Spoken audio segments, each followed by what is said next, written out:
Hello, my name is Stephen Clark and I'm here playing and teaching at the Flute Academy at the Abbott's Home School, and we thought it would be a good idea to make a couple of short videos on the basics of flute playing.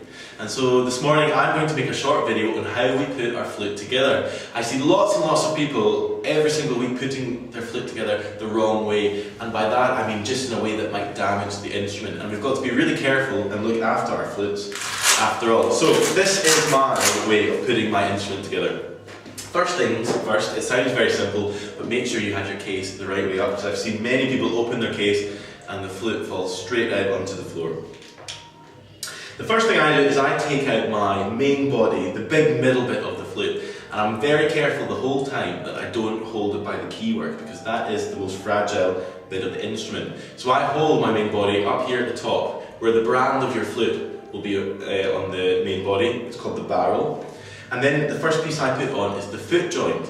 Now the foot joint is, I guess, the trickiest bit to hold because there are keys everywhere. So I hold it in my right hand and I allow my thumb to go in the bottom two keys of the foot joint. They're the sturdiest, and that way I feel I've got a good grip of it, but I'm not going to break anything. And then by holding the main body on the barrel in my left hand, I can easily twist the foot joint onto the main body. And I'm checking that this little ball on the end of the rod on the foot joint is exactly halfway through the bottom key on the main body, and that means it's going to be perfectly lined up for my right hand. The last piece, of course, is the head joint, and what we've got to be so careful about is that we don't hold it by the lip plate, because that's possibly the most fragile bit on the whole instrument, and if we have a problem with our lip plate, we're really in trouble. So holding it where there's no lip plate, I can then slide it into the main body, still holding the main body by the barrel.